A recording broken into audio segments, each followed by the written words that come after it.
Immagina di scoprire che ogni cosa che ti viene in mente, dal personaggio di un cartone animato ai tuoi miti dell'infanzia, ha una versione a tema porno su internet. Questo è il cuore della regola 34, una delle regole non ufficiali di internet che gioca con la vasta e a volte inquietante varietà di contenuti online. Oggi esploreremo come questa regola è nata, perché è diventata un meme popolare e le preoccupazioni etiche e legali ai contenuti che possono risultare problematici. Buongiorno a tutti ragazzi, come va? Spero tutto bene e benvenuti in questo nuovo video di Nerd Show Movita.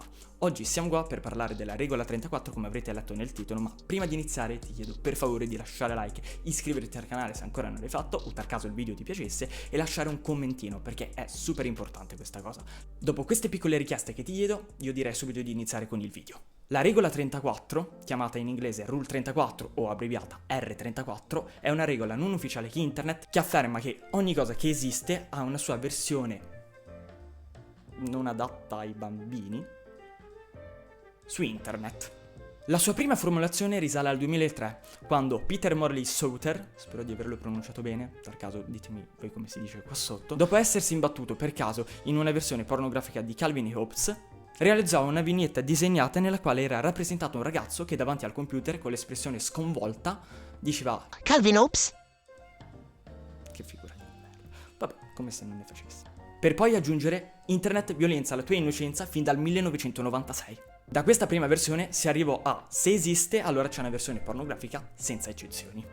In seguito la regola 34 è divenuta un meme sempre più diffuso a causa dell'ubiquità della pornografia su internet.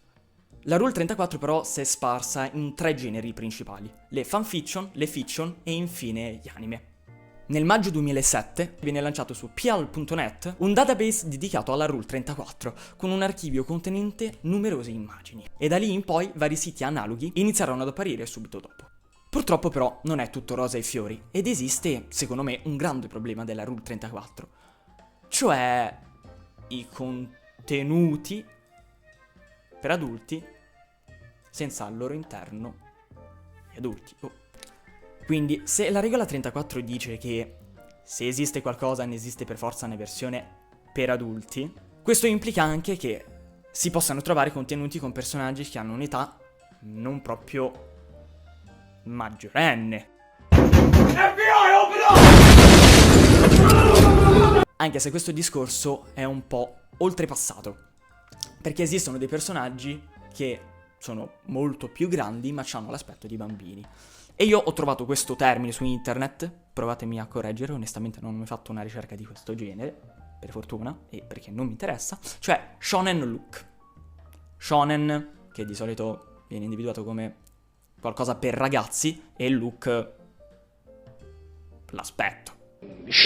E questa frase viene usata per descrivere personaggi che sembrano giovani ma hanno un aspetto, un background complesso.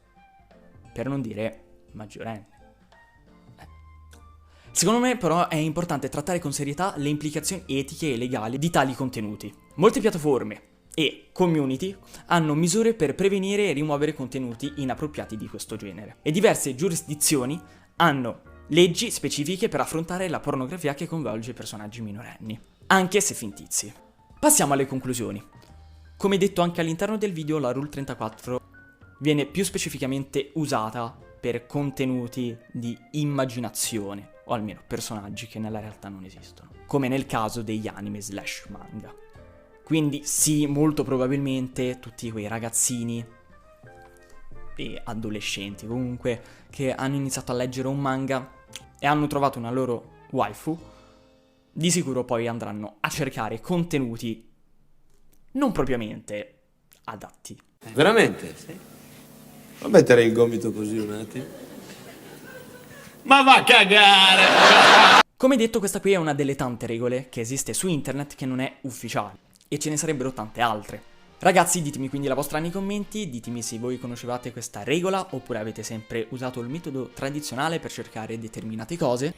Vi invito un'altra volta a lasciare like, lasciare un commento così da alzare i feedback del canale, iscrivervi al canale nel caso il video vi fosse piaciuto e se siete arrivati qui fino alla fine mettete hashtag NerdShowMovita34. Io vi saluto e noi ci becchiamo ad un prossimo video. Bye, nerd!